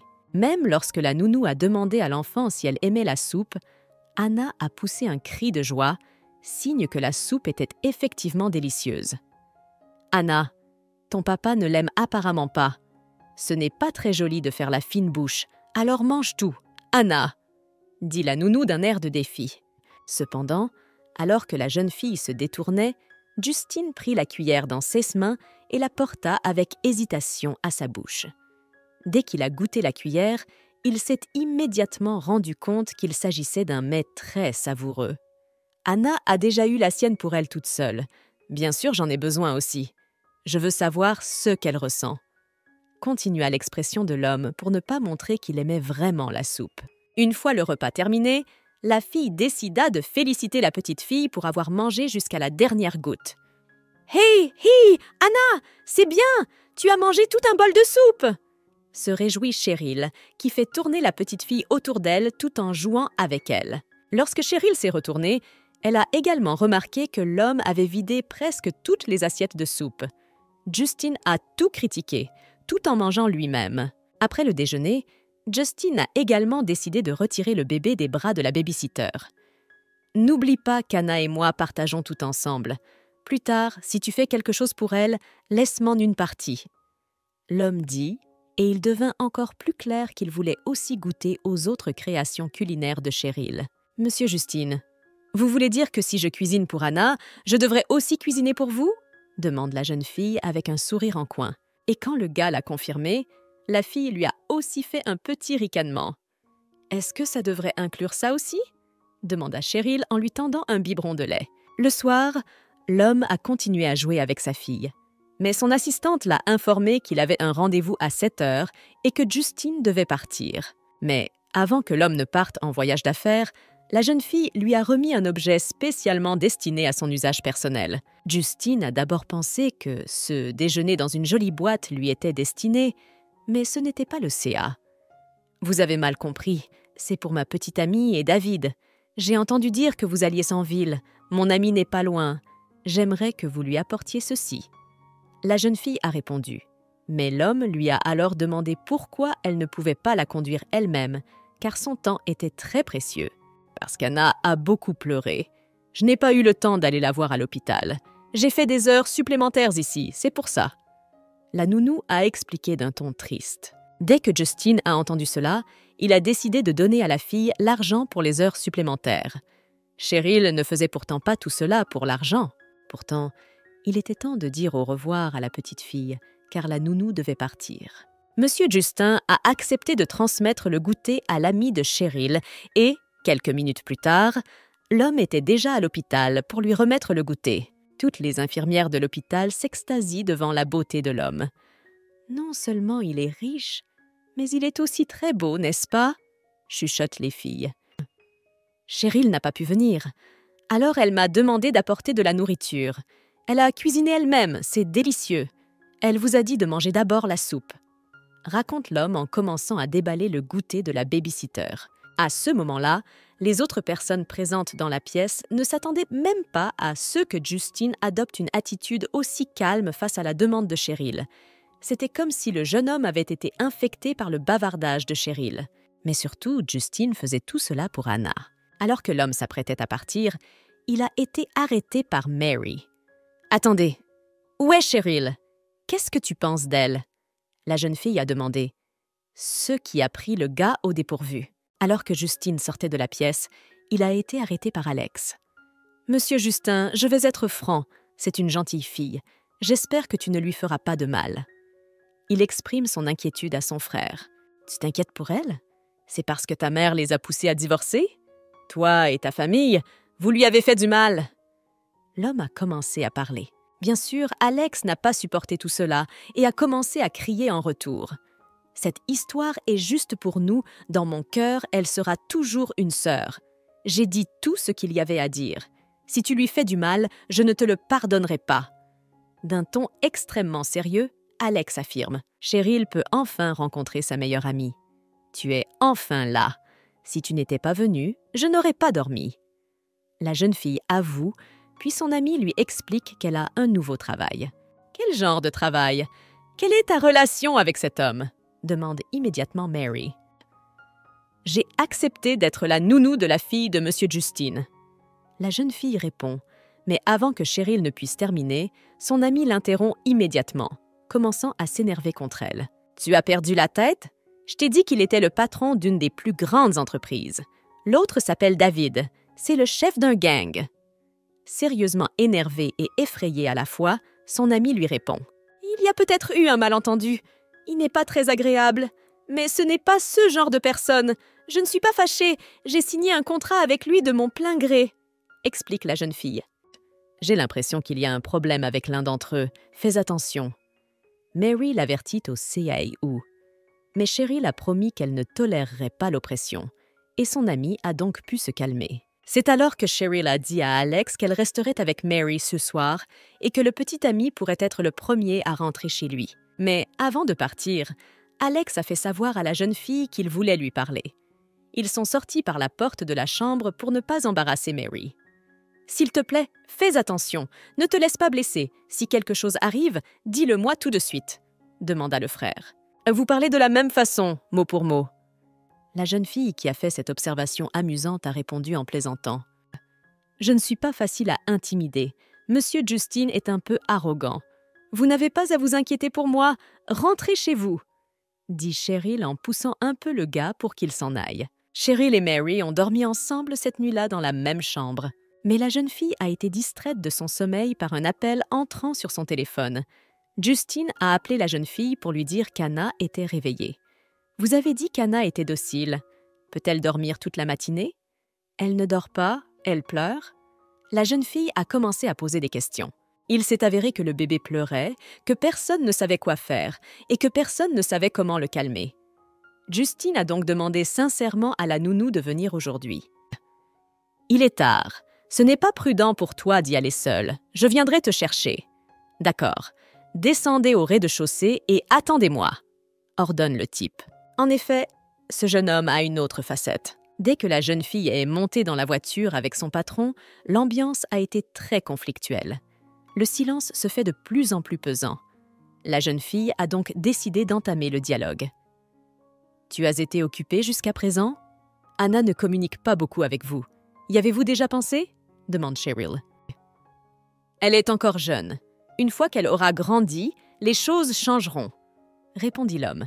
Mais Cheryl, elle, ne le pensait absolument pas. « Ce n'est pas vrai, vous n'avez jamais joué avec elle. Je comprends que vous ayez un emploi du temps chargé, mais vous devez passer plus de temps avec elle ou votre relation pourrait être ruinée. Faire jouer des baby-sitters avec votre fille, ce n'est pas la même chose. » La jeune fille a répondu, mais l'homme a continué à insister sur son point. Il a essayé de lui faire comprendre que s'il avait le temps de s'occuper de l'enfant, il n'aurait pas besoin d'une nounou en général. Le travail que l'homme avait maintenant était sa responsabilité. Il ne pouvait donc pas l'abandonner. Mais la jeune fille ne semblait pas du tout disposée à entendre de telles excuses de sa part. « Après tout, à tes yeux, le travail est plus important qu'Anna. Même si tu me regardes comme ça, c'est inutile. J'ai dit la vérité. Ne pense pas que subvenir à ses besoins financiers est suffisant. Tout, ce dont les enfants ont besoin, c'est de l'amour de leurs parents. Cheryl lui fait part de ses réflexions. La jeune fille a été tellement prise par l'explication qu'elle a même commencé à agiter les bras. C'est alors que Justin lui a pris le bras pour la calmer. « Ce ne sont pas tes affaires. Tu dois juste respecter le contrat, t'occuper d'Anna. Et rappelle-toi bien, ne m'aime jamais, » déclara l'homme. « Monsieur Justin, soyez assuré que je ne vous aimerai pas. Je vous ai dit cela parce que j'aimais Anna. Je veux trouver une raison. Je veux vous aider à vous rapprocher d'Anna. Je ne veux pas que tu sois jaloux de moi. » La jeune fille lui expliqua, et c'est à ce moment-là qu'ils mirent fin à leur conversation. Ensuite, elles sont rentrées chez elles dans un silence absolu. Dès que Cheryl est arrivée à la maison, Anna s'est immédiatement jetée dans ses bras. Seule la nounou était capable de calmer et d'endormir la petite fille turbulente. Je crois qu'elle ne se sent pas en sécurité. C'est pourquoi son sommeil n'est pas aussi profond. Elle se réveille facilement, pensa à haute voix sa nounou. En regardant tout cela à travers ses yeux, Justine s'est souvenue des paroles de David qui avait interdit à Cheryl de rester longtemps avec Anna, puisque la jeune fille n'était pas la mère biologique du bébé. Mais il ne pouvait pas faire ça. Quelques minutes plus tard, il s'est mis à pleuvoir à torrents. Cheryl pensait qu'elle ne pourrait rester ici que pour une nuit. « Il se fait tard. Va te coucher. Je vais rester avec Anna », informa la nounou. Nu demanda brutalement à la jeune fille de la lever du lit, car ce lit avait été choisi personnellement par lui et sa femme pour Anna, et personne n'avait le droit de s'y allonger ou de s'y asseoir. « Je suis un peu endormie et il n'y a plus de place dans cette chambre. De plus, si elle se réveille, voulez-vous que tout le monde dans cette maison se réveille? Ça suffit, va te coucher. Ça suffit, je peux partir. Je ne veux pas que tu cherches des raisons pour me renvoyer, » dit la jeune fille qui avait déjà tout décidé pour elle. En passant, Justine vit que Cheryl s'était endormie sur le canapé du salon. Le lendemain matin, la jeune fille s'est réveillée et a remarqué que quelqu'un l'avait recouverte d'un plaid. « C'est moi qui t'ai bordée, mademoiselle Cheryl. Pourquoi avez-vous dormi sur le canapé? L'air conditionné est en marche, mais il fait encore froid ici. » Lana s'étonne. « Le jeune maître ne m'a pas laissé dormir dans la chambre. Si je vais dans la chambre, j'ai peur qu'il me jette par la fenêtre. Est-ce qu'ils ont déjà allumé l'air conditionné? Il n'est pas étonnant que j'ai dormi confortablement. Mais je me souviens de ne pas l'avoir allumé. » Le protagoniste a fait remarquer. « Seul le jeune homme et le plaid qu'il m'a demandé d'apporter ont pu l'allumer. Mademoiselle Cheryl, sous la pression d'un travail difficile, il est toujours fatigué, mais il est en fait très gentil. » De façon inattendue, la femme de chambre lui dit « Beaucoup de filles voulaient l'épouser, en particulier la deuxième fille de Chen. Pour être près du jeune maître, elle a acheté une villa à proximité. Je crains que tu ne tombes amoureuse, toi aussi, » dit la servante. « Mais il est entouré d'autres personnes. Je ne veux pas me joindre à eux. Avant que la petite ne se réveille, je veux apporter le petit déjeuner à mon ami, » dit Cheryl pour cesser de discuter avec son patron. Le matin, la jeune fille rencontra également Justine. Il a remarqué que la jeune fille envisageait à nouveau de se rendre chez son ami pour lui apporter son petit déjeuner. Mais l'homme n'a pas réagi. Il a simplement tourné le dos et s'est éloigné. « Mademoiselle Cheryl, prenez cette carte. Elle vous permettra d'entrer et de sortir de l'enceinte de la villa. Je l'avais complètement oubliée jusqu'à ce que le jeune maître me la rappelle. » C'était aussi celle que Lana avait donnée ce matin-là. Cheryl pensait pouvoir prendre un taxi, mais alors qu'elle attendait une voiture, quelqu'un qui passait par là l'a volontairement arrosée, la faisant rapidement tomber dans une flaque d'eau. Lorsque la voiture s'est arrêtée, Cheryl a remarqué que David s'y trouvait. Il avait fait exprès d'arroser la fille. À ce moment-là, le type, pour une raison quelconque, n'a pas continué à rouler, mais s'est arrêté à côté de la fille. 10 minutes s'étaient écoulées et le taxi n'était toujours pas arrivé. L'homme a donc décidé de proposer à la jeune fille de l'emmener en voiture. Bien sûr, elle a réagi de manière inappropriée, ce qui a mis David un peu en colère. « Tu as peur que je te vole? Combien vaudra ton corps ?» Le jeune homme a répondu avec insolence. « Je ne vaux pas ce prix, mais je crois que tu as beaucoup de gentillesse. » La fille répondit gentiment. « Il est très difficile d'attraper un taxi ici. Je compte jusqu'à 3. Si vous ne montez pas, je m'en vais, déclare l'homme qui n'aime pas attendre. Bien sûr, la jeune fille a quand même décidé d'aller avec le type. Elle n'avait pas d'autre choix. Quelques secondes plus tard, elle montait déjà dans la voiture. « Je viens avec toi. Je dois aller à l'hôpital. Voici le paiement, » dit la jeune fille, et le gars accepta silencieusement le billet qu'elle lui tendait. Mais Cheryl remarque immédiatement que David l'a emmenée au mauvais endroit. Cette route ne menait pas à l'hôpital. « Eh bien, votre argent n'est pas suffisant pour que je vous y conduise. Rassurez-vous, à l'entrée de la ville, je m'arrêterai, » dit l'homme avec un sourire en coin. Cet homme change de couleur plus vite qu'un caméléon. La jeune fille commençait déjà à s'énerver, mais une idée brillante lui vint à l'esprit pour narguer légèrement l'homme et obtenir ce qu'elle voulait. « Monsieur David, pouvez-vous m'assurer que vous serez en mesure de m'emmener à l'hôpital et d'en revenir avant qu'Anna ne se réveille? Car si Anna se réveille et ne me voit pas, elle va pleurer. Elle pleurera beaucoup. Veux-tu qu'Anna pleure ?» demande la jeune fille. « Si tu ne veux pas qu'Anna pleure, emmène-moi vite à l'hôpital. » La fille a fait du chantage et le type a été forcé de l'écouter. À ce moment-là, dans la maison familiale de Cheryl, Alex était sur le point de quitter la maison, mais sa mère lui offrait le petit déjeuner. « S'il vous plaît, emballez mon petit déjeuner, je mangerai en chemin, » dit le garçon. La mère de Holly a alors demandé à son fils s'il avait déjà appelé Cheryl. « Tu sais où elle est? Une de mes amies est venue hier demander des nouvelles de Cheryl. Elle voulait la présenter à une gentille famille, » raconte la femme. « Cheryl est une fille têtue qui n'acceptera pas d'épouser un étranger si facilement. » Le garçon prend alors la parole. « Mais je ne peux pas m'empêcher de dire que l'homme qu'elle va épouser est bon. C'est le président de la société, David. » Soudain, la femme prend la parole. Elle parlait précisément du David que la jeune fille connaissait déjà parfaitement. À ce moment-là, Cheryl sort de l'hôpital. Elle est remontée dans la voiture avec David pour lui demander de la raccompagner. C'est alors que son téléphone vibre d'un appel entrant. « Bonjour, monsieur Alex. Pourquoi appelez-vous si tôt? Avez-vous déjà pris votre petit déjeuner ?» demande la jeune fille. « Si je ne me trompe pas, vous êtes en route pour l'hôpital pour voir Mary, n'est-ce pas? Je lui ai déjà apporté de la nourriture. Je crains qu'elle ne mange aussi votre petit déjeuner. » La jeune fille dit cela sur le ton de la plaisanterie, car elle ne savait pas encore quelle nouvelle sérieuse le garçon était sur le point de lui annoncer. « Ma mère veut te marier, » déclara l'homme. Quelle ne fut pas la surprise de la jeune fille lorsque Cheryl apprit que la femme voulait la marier à David. « David est horrible, n'est-ce pas? Elle ne le sait pas?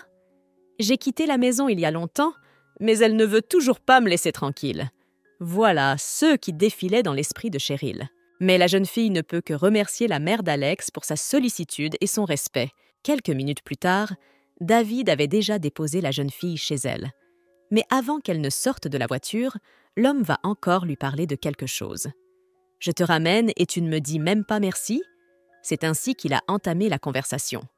« Merci, tu voulais m'insulter, puis tu m'as fait quitter la ville. En d'autres termes, tu voulais t'assurer que je n'arriverais pas à l'heure. » La jeune fille ne lui a pas répondu gentiment. « Si c'est ce que tu veux, je vais t'aider à le ressentir encore une fois. » Elle continue à harceler les hommes, mais Cheryl n'abandonne pas. Elle était tellement sûre d'elle qu'elle n'avait pas peur de s'adresser directement à des personnes aussi respectables et sérieuses. Au même moment, Cheryl remarque une autre voiture rose à l'entrée. La jeune fille ne savait pas à qui elle appartenait, mais à ce moment-là, elle tomba accidentellement sur un étranger. C'était Chen. Cheryl décida de se présenter en premier. « Je suis la nounou d'Anna. » La jeune fille lui dit bonjour et lui sourit. « Monsieur Justine, Anna a encore une nouvelle nounou? Elle est si jeune. Sait-elle seulement comment s'occuper d'enfants? » La jeune fille s'est immédiatement mise à la mépriser. C'est alors que la nounou a annoncé qu'Anna était réveillée. La jeune fille a donc dû se mettre au travail et aller réconforter la petite fille. Alors que Cheryl se levait, Justine a remarqué qu'elle tenait la même boîte à goûter dans ses mains. « Il est propre, j'ai utilisé cette boîte. Il est propre, j'ai utilisé cette boîte pour lui, n'est-ce pas ?» se dit la jeune fille. Elle lui dit alors qu'elle laverait certainement cette boîte à goûter. Dès qu'elle fut partie, Chen s'approcha de Justine et lui prit la main. « Monsieur Justine, je veux voir Anna, » dit la jeune fille, tout en pensant qu'elle était beaucoup plus jolie que Cheryl. Mais l'homme lui-même n'était pas ravi que cette femme essaie de s'approcher de lui. « Nous sommes à égalité avec ton père. Appelle-moi tonton. » Il a dit cela et a retiré sa main de son étreinte. Après cela, Justin a décidé de monter à l'étage pour interagir avec la petite fille. Il voulait prendre Anna dans ses bras, mais la petite fille voulait être dans les bras de sa nounou préférée. Au bout d'un moment, Justin a dû partir au travail. Il a donc décidé de dire au revoir à la petite fille. À sa grande surprise, la petite fille a même fait un signe de la main à son papa. C'était très mignon. Avant, quand je partais, Donnie et Anna m'accompagnaient aussi. Ils avaient l'habitude de se séparer de moi. L'homme s'est souvenu de ce moment. Justin a également proposé à David de lui tenir compagnie, mais ce dernier a refusé, car il voulait rester jouer avec Anna pendant un moment. Lorsque la petite fille sortit dans la cour pour jouer avec le bébé, elle pensa immédiatement qu'elle devrait manger du porridge maintenant. Mais sa nounou n'était pas de cet avis. « Anna vient de se réveiller. Elle a encore sommeil et ne veut pas manger. Laissons-la d'abord se promener, et dès qu'elle aura faim, nous mangerons, » a déclaré Nick. Même lorsque David s'apprête à jouer avec le bébé et qu'il s'accroupit pour être au même niveau que lui, la petite fille choisit toujours sa babysitter. Elle ne voulait jouer qu'avec Cheryl. Même si c'est la fille de Han, c'est la seule avec laquelle Anna est heureuse, remarqua l'homme, qui décida tout de même de laisser la nounou seule avec l'enfant. Dès que David est parti, Lana demande à la jeune fille si elle n'a vraiment pas peur de l'homme menaçant. « J'ai peur parce qu'il est flippant et qu'il ne m'aime pas, mais j'ai de la chance qu'Anna m'aime bien. » La jeune fille avoua et continua à jouer avec la petite fille. Quelques heures passèrent. Cheryl continua à jouer avec le bébé dans le jardin. Mais ce jour-là, Anna était trop capricieuse. Elle ne cessait de pleurer et de s'enfuir. Cheryl était pourtant tout à fait calme à ce sujet. Les enfants pleurent jusqu'à ce qu'ils obtiennent ce qu'ils veulent. Et cela ne deviendra pas une habitude si les adultes l'encouragent. C'est pourquoi Cheryl a décidé de prendre le temps de faire des remarques éducatives. « Anna, si tu ne m'écoutes pas, je m'en vais, » dit la jeune fille, avant de commencer à s'éloigner d'Anna. La fillette a crié et appelé sa « maman », mais Cheryl n'a fièrement pas répondu à ses appels. À ce moment-là, elle courut vers sa maman pour la rattraper et trébucha accidentellement sur un rocher. Heureusement, Cheryl s'est retournée à temps et a réussi à tomber par terre juste à temps pour ramasser la petite fille. La petite fille n'a pas été touchée, mais lorsqu'elle a remarqué que Cheryl avait une éraflure à la jambe, elle a eu très peur et s'est mise à pleurer encore plus. Au même moment, Justin s'est trouvé à cet endroit. Il a pris la situation complètement différemment de ce qui s'était réellement passé. « Qu'est-ce que tu fais? Tu n'as pas besoin d'expliquer quoi que ce soit. J'ai tout vu. C'est moi qui dois garder Anna. Et je ne veux pas que tu abuses de son amour. Vous êtes virés, partez maintenant. » L'homme ordonna d'un ton sévère. Il était évident qu'il n'allait plus changer d'avis. « Je ne sais pas ce que vous pensez, mais je veux m'expliquer. Je voulais lui apprendre qu'il est interdit de s'approcher du lac, parce que tous les jours, les gens qui sont avec elle sont trop gentils avec elle. Dès qu'elle pleure, tout le monde se met à la plaindre. Tout cela va créer une mauvaise habitude. Je reconnais que j'ai utilisé la mauvaise méthode d'éducation. Mais je n'ai jamais négligé l'amour. Je ne l'ai jamais maltraité. Si vous pensez que tout est comme ça, c'est uniquement à cause de moi. » La jeune fille tente de s'expliquer. « Chaque fois qu'elle pleure, je dois répondre pour qu'elle se calme. Je ne peux pas. Vous n'avez pas besoin de me virer parce que je vais le faire toute seule. Oh, malheureusement, je suis déjà partie. » L'orgueilleuse fille a décidé d'elle-même. « Attendez! Est-ce que je vous ai demandé de revenir?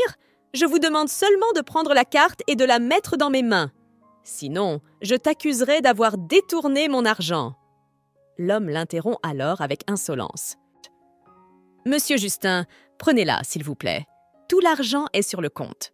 Je n'ai pas pris un seul dollar. Il vaudrait mieux que vous vérifiez vous-même le compte et que vous vous assuriez que je n'ai rien détourné pour moi, » dit la fillette, fière, avant de s'éloigner et de jeter la carte par terre, montrant ainsi son émotion. Tandis que Cheryl s'éloignait, la petite fille continuait à crier après elle et à réclamer sa maman. Mais cela a encore plus exaspéré l'homme. « Anna, ce n'est pas ta maman. Tante Lana raccompagne Cheryl et récupère sa carte, » exigea l'homme. Assis dans son bureau, Justine réfléchit encore à l'état de sa fille. Si Anna pleure encore, va-t-elle bientôt oublier Cheryl? Se demande l'homme. C'est alors qu'il reçoit un message de David. Il lui avait envoyé une photo du bébé. Sur cette photo, Anna mangeait du porridge. David, as-tu demandé à quelqu'un de retoucher cette photo? Anna a-t-elle déjà mangé du porridge aujourd'hui? C'est alors que Justine a décidé d'appeler pour clarifier ce point. Cheryl a appris à Anna à manger toute seule. C'est Cheryl elle-même qui l'a dit. De plus, c'est la fille de Han. Mais elle convient bien à Anna, donc je pense que vous avez bien fait de la prendre comme nounou. David a exprimé son point de vue. Ce ne sont que des excuses. Je l'ai licenciée. Puis, d'un ton bourru, l'homme au téléphone a dit « Vous avez été blessé par cet incident et vous l'avez licenciée. Mais si Anna pleure sans arrêt, vous devrez mettre votre fierté de côté et la rappeler, » dit David. Mais Justine pensait que sa décision était la bonne. En tout cas, l'homme a décidé qu'il ferait mieux de chercher une autre babysitter. Après la conversation téléphonique avec David, Justine a appelé les autres membres du personnel. « Jeune maître, Mademoiselle Cheryl a dit qu'on n'avait plus besoin de nous à l'hôpital. Elle s'occupera elle-même de son amie, » dit l'un des gardes. « Continuez à l'aider jusqu'à ce que son amie sorte de l'hôpital. Pendant que vous travaillerez avec elle, je vous donnerai des primes. Ignorez ce que dit Cheryl. Nous travaillons comme convenu. » C'est ce qu'a décidé le gentleman en donnant des ordres à ses employés. Pendant que Cheryl était à l'hôpital, Justine est venue la voir un soir avec un bébé dans les bras. La jeune fille a tout de suite compris que quelque chose n'allait pas. « Elle a beaucoup de fièvre. Elle veut te voir, » lui dit le père d'Anna. Il était évident que la petite fille se sentait très mal. De plus, la petite fille continuait à appeler sa maman alors qu'elle se trouvait dans un état si grave. Bien sûr, cette attitude de Justine à l'égard d'Anna a mis en colère l'ancienne nounou. « Pourquoi ne t'occupes-tu pas de ton bébé? Pourquoi a-t-elle une température de 39 degrés? Pourquoi ne l'as-tu pas amenée plus tôt? Anna, sois un peu patiente, ça va passer. » La jeune fille dit cela et emmène l'enfant au service pédiatrique de l'hôpital. Le médecin a dit que l'infection de la gorge était à l'origine d'une forte fièvre et d'une inflammation. La fillette devra même acheter des médicaments. Ensuite, dans la salle d'attente, alors que Cheryl était seule avec le bébé, la jeune fille a repensé au jour où sa mère était partie. Elle avait ressenti la même chose. À l'époque, son père ne laissait pas Cheryl voir sa mère. Mais Cheryl avait appris que Justine était nettement meilleure que son père. Ce soir-là, le jeune homme n'a cessé de proposer son aide.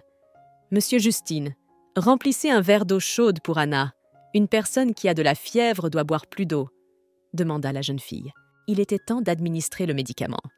Justine lui dit qu'Anna a toujours eu du mal à boire le médicament.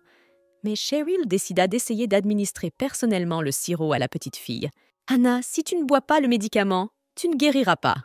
Anna, écoute-moi, si tu les bois, je resterai avec toi et tu iras mieux rapidement. » La fillette a dit cela et l'enfant a effectivement bu les médicaments. « Monsieur Justine, Anna est déjà endormie. Ramenez-la à la maison. » demande la jeune fille. Mais Justine insiste sur le fait qu'elle vient de promettre à l'enfant qu'elle sera avec elle. « C'était pour qu'elle prenne le médicament. Elle dort maintenant et n'en saura rien, » dit Cheryl. « Vous devez tenir la promesse que vous lui avez faite. N'apprenez pas de mauvaises choses à ma fille. Le problème maintenant, c'est son éducation. Si tu veux être avec Anna, alors tiens ta promesse.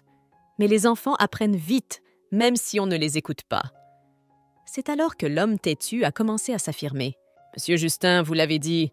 D'accord, je serai avec elle. Si c'est le CA, pouvez-vous aussi m'aider avec David ?» Le protagoniste de cette histoire a décidé d'accepter.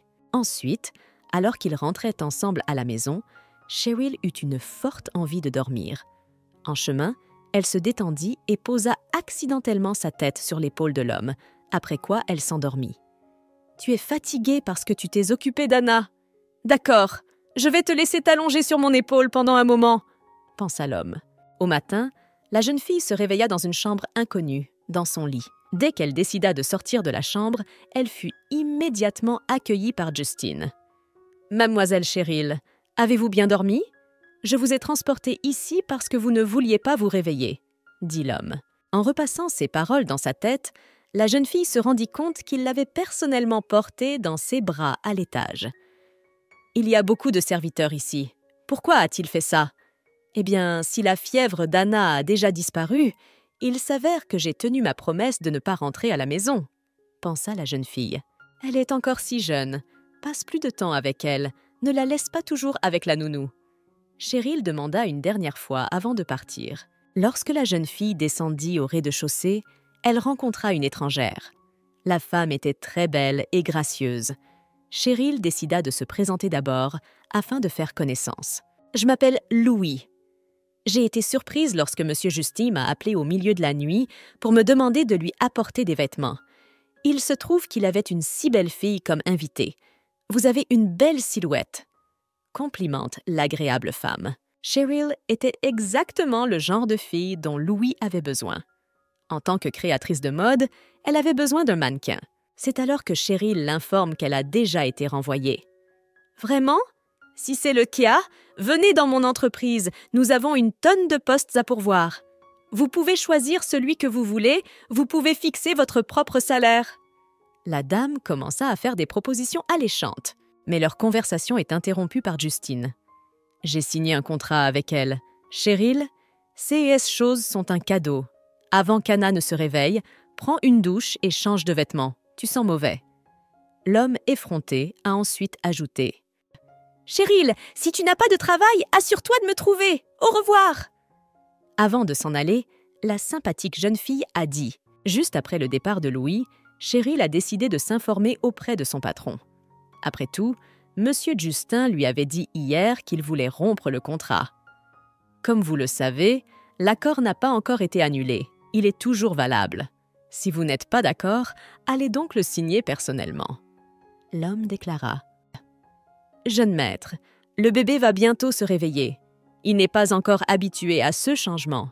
Il ne verra pas Cheryl et pleurera. » La nounou Lana, qui s'inquiétait de l'état du bébé, est intervenue dans la conversation. Mais Justine lui a dit de ne pas s'inquiéter, car il était sûr que la petite fille reviendrait bientôt.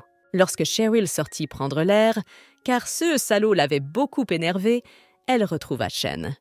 Il était évident que les deux filles n'étaient pas satisfaites l'une de l'autre. Comme Cheryl ignorait Chen, ce dernier s'est mis en colère et était déjà prêt à frapper Cheryl. Mais heureusement pour elle, Justine n'était pas loin et a mis la main sur les filles. « Allez prendre une douche, lavez le récipient. J'enverrai quelqu'un vous chercher dans 1 heure, » dit l'homme. Juste après le départ de Cheryl, Chen a décidé de parler à Justine. « Frère, j'ai l'impression qu'elle n'est pas faite pour nous. Changeons de nounou, elle va faire du mal à Anna. » La jeune fille a décidé de s'exprimer, mais son frère lui a alors répondu que ce n'était absolument pas ses affaires. Et Justine ne voulait tellement pas écouter la jeune fille qu'il a même claqué la porte d'entrée devant elle. « Si tu fais réveiller Anna, tu ne reviendras plus jamais ici, » l'informa le frère. Chen était très en colère à ce moment-là. « Anna! Merde! Pendant tout ce temps, j'ai fait des efforts et il ne m'a même pas donné une chance. Mais ce n'est pas grave, je la nettoierai encore un peu, » se dit la jeune fille. « Sly, il est évident qu'il veut que je revienne, mais il agit de façon si arrogante. Il n'est pas capable de demander pardon ou de m'inviter de façon humaine. Hier soir, il a profité de l'état d'Anna pour me forcer à rentrer chez moi, et maintenant, il utilise le contrat pour m'intimider. » Elle a remarqué le protagoniste dans la voiture. C'est alors qu'elle a appelé Mary pour lui demander de rester chez son amie. « Tu es de retour au travail ?» La connaissance s'est renseignée. Son attitude change si vite et cela m'agace. Apparemment, il m'a mal comprise. Il veut que je revienne, mais il ne me demande pas pardon. Il me menace, dit la jeune fille. Mary a même admis qu'elle ne la comprenait vraiment pas. La jeune fille le dit, mais pour une raison ou une autre, elle veut toujours y retourner. Je vois l'état dans lequel se trouve Anna. C'est le même que celui dans lequel j'étais. Je ne veux pas partir à cause d'Anna. Cette fille m'est très chère car nous avons une sorte de lien avec elle. Quand elle m'appelle « maman », je me sens spéciale. Elle est comme ma fille. Alors peut-être que c'est la volonté d'en haut, pensa Cheryl. Dès que la jeune fille est sortie de la voiture, l'assistante lui a remis ses vêtements. Cheryl ne voulait pas prendre le cadeau des mains du domestique, mais il lui expliqua que si elle ne prenait pas les vêtements, il serait renvoyé. La jeune fille a donc été contrainte d'accepter ce cadeau. 3 heures plus tard, Cheryl retrouva Justine à la maison. La jeune fille avait changé de vêtements et était superbe. Dès que le bébé l'a vue, il s'est immédiatement enthousiasmé pour sa « maman » et a sauté dans les bras de la jeune fille. Elle n'est pas encore complètement guérie. Va à l'hôpital avec elle. Demande le père de l'enfant. 24 000 $ ont été ajoutés ici. Justine dit alors et tendit une carte bancaire à la jeune fille. Quoi? Vous avez augmenté mon salaire? Si vous me renvoyez à nouveau, vous l'augmenterez encore de 10 000? Demande la jeune fille d'un ton sarcastique. Qu'est-ce que vous faites là? Je dois aller travailler. Raccompagnez-moi, demanda l'homme à l'improviste.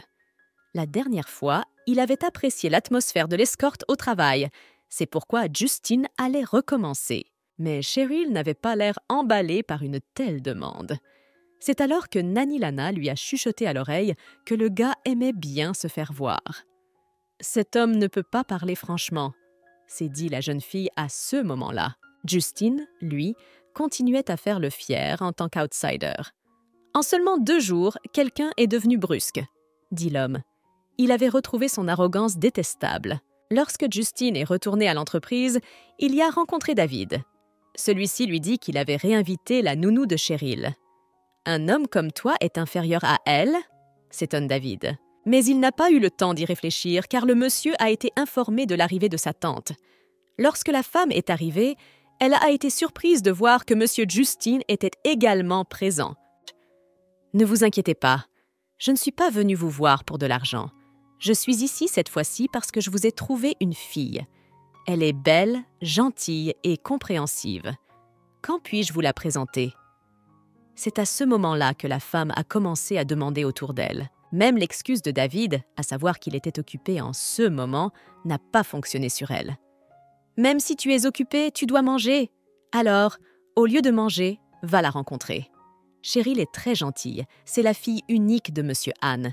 Son pouvoir est le 2e de la ville, » dit la femme. Et David fut très surpris de voir que c'était Cheryl, qu'il connaissait déjà, dont on parlait maintenant. « Tu es sûr que c'est Cheryl? C'est la fille de Han ?» David décide tout de même de reposer la question. Bien sûr, la femme l'a confirmé, et tous les doutes du jeune homme se sont envolés. Cependant, il n'allait pas se marier avec cette fille, alors il devait penser à quelque chose. « J'ai entendu dire que ses relations avec son père n'étaient pas très bonnes. Elle a quitté la maison à l'improviste et personne ne savait où elle était. » David commença à raconter. « Une fois que vous serez d'accord, maîtresse lui parlera. Restez calme. Elle est toujours la maman de Cheryl au lit. Elle l'a toujours considérée comme sa fille. David, c'est à vous de prendre la décision de rencontrer Cheryl. » Avant que la femme n'ait pu dire quoi que ce soit, l'homme a accepté de se rendre à la réunion. Il demande à la femme de choisir une date le mois prochain. « David, veux-tu vraiment rencontrer Cheryl ?» demande Justine, surpris. « Tu n'es pas excité ? Son père et sa belle-mère sont pressés de la marier à leur ennemi de toujours. Je me demande ce qu'ils préparent. » répondit le garçon rusé. Justine l'informa cependant que c'était suspect. Mais David n'écoutait plus son interlocuteur. « Tu as peur que j'aime Cheryl ?» demanda David avec un sourire en coin. « Même si toutes les femmes meurent, je ne tomberai jamais amoureux de la fille de Han. J'accepte de rencontrer Cheryl parce que je veux régler encore plus leur relation. Je veux vraiment voir une mauvaise relation entre le père et la fille. Je veux qu'ils se considèrent comme des ennemis, » déclara David, qui était déjà certain qu'il ne serait plus jamais en paix. « Justine, n'y pense plus. Lee organise une fête ce soir. Fais venir Cheryl aussi, et tous ceux qui seront là, des amis proches. » C'est à ce moment-là que Justine a compris qu'il allait devoir déménager sa nounou. Pendant ce temps, Cheryl est allée à l'hôpital avec Lana. Elle devait vérifier l'état de santé d'Anna.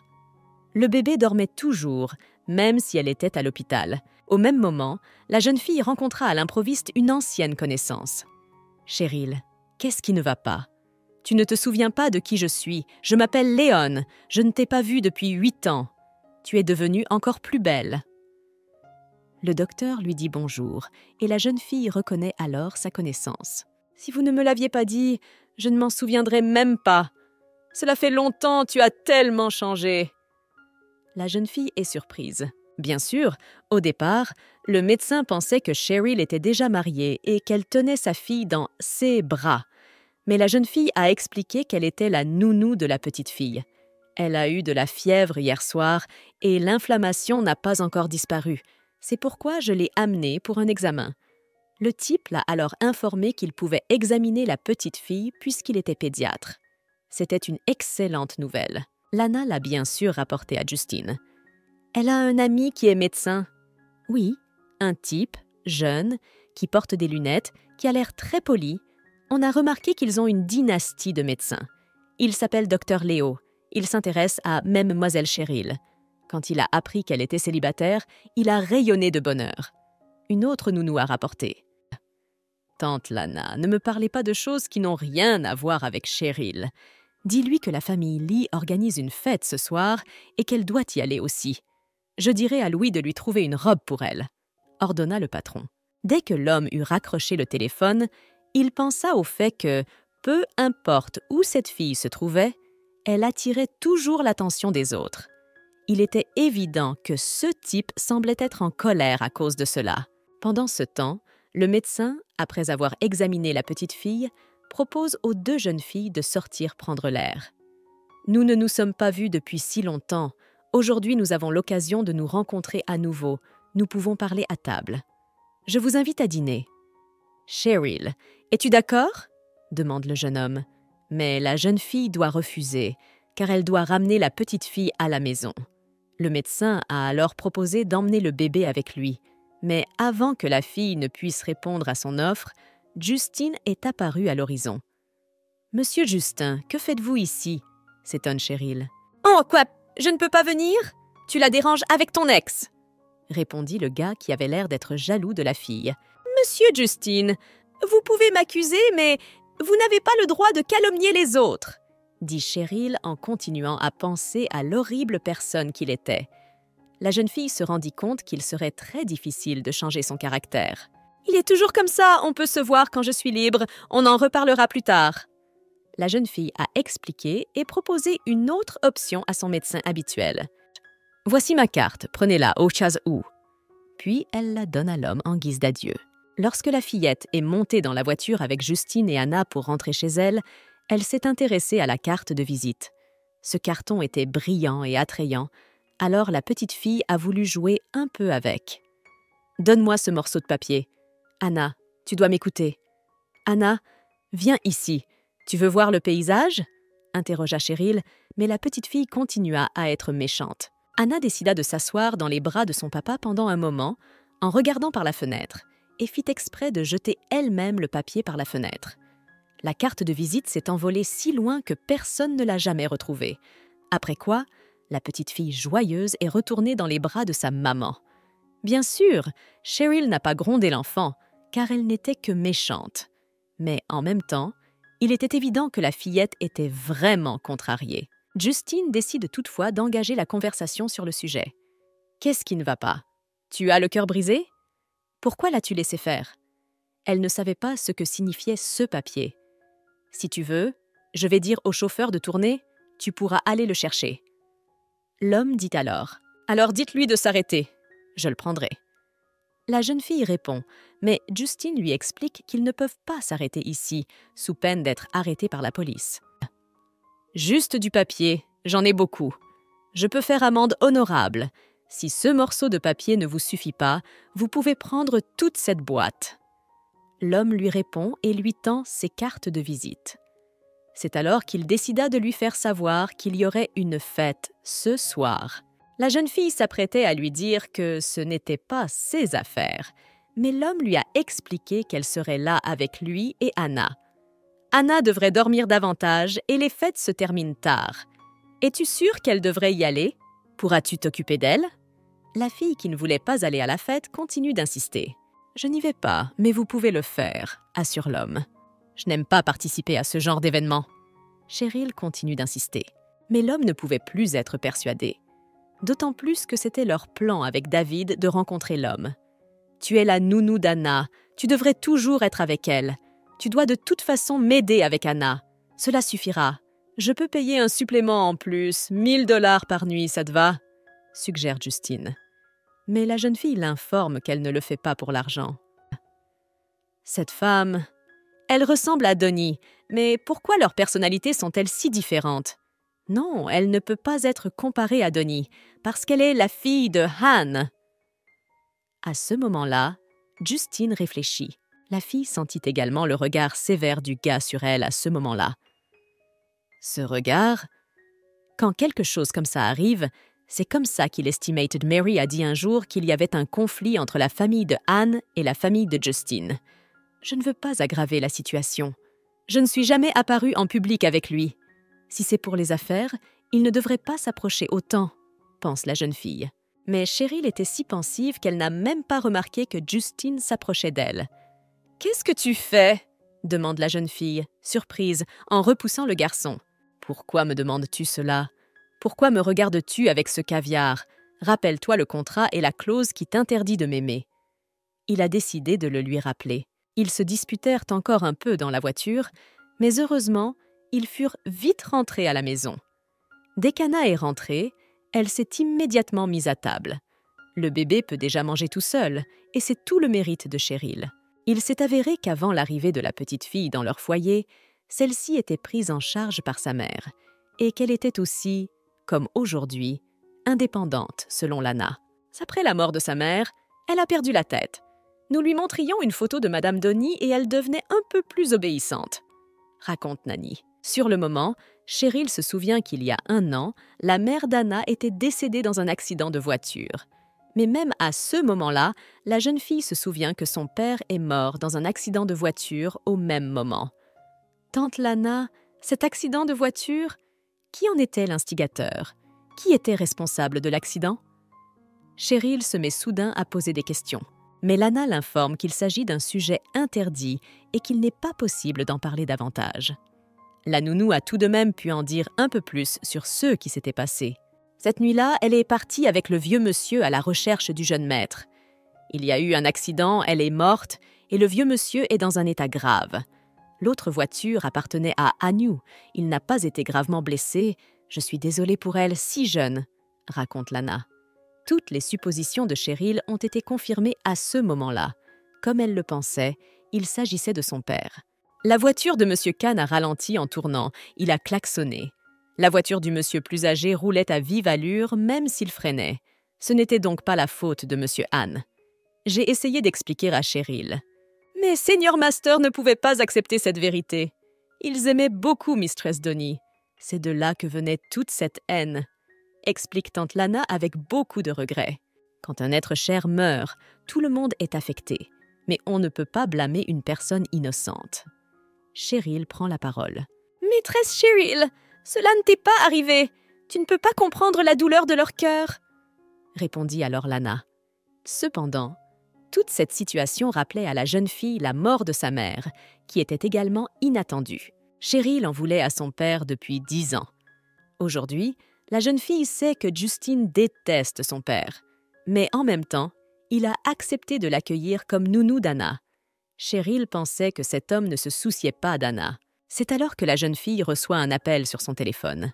Il s'agit de Justine, qui a décidé de s'enquérir de l'alimentation de son enfant. La nounou a révélé qu'elle avait presque mangé. « Bon, la robe de soirée sera bientôt là, essayez-la. Si elle n'est pas à la bonne taille, dites-le lui, elle la retouchera », a également demandé Justine. Mais la jeune fille a déclaré qu'elle ne voulait pas vraiment porter une robe de soirée, que cela n'avait pas vraiment d'importance puisqu'elle n'était qu'une baby-sitter après tout. « J'avais des idées préconçues sur toi. Je sais que tu aimes beaucoup Anna. Je vous criais dessus en pensant que vous aimiez votre travail plus que votre fille. Je m'excuse, » s'étonne Cheryl. Cependant, l'homme voulait également s'excuser auprès de la jeune fille. « Je vais essayer de passer plus de temps avec Anna. S'il n'y a plus de problème, j'arrêterai. Je suis très occupée. J'ai perdu 2 minutes. Mon temps est très précieux. » L'homme promit et raccrocha. Le temps passe imperceptiblement. La nuit est tombée. Alors que Cheryl mettait la petite fille au lit, elle s'accroupit à proximité pour surveiller l'enfant. Au même moment, spontanément, une silhouette sombre s'est glissée par derrière, juste à côté de Cheryl.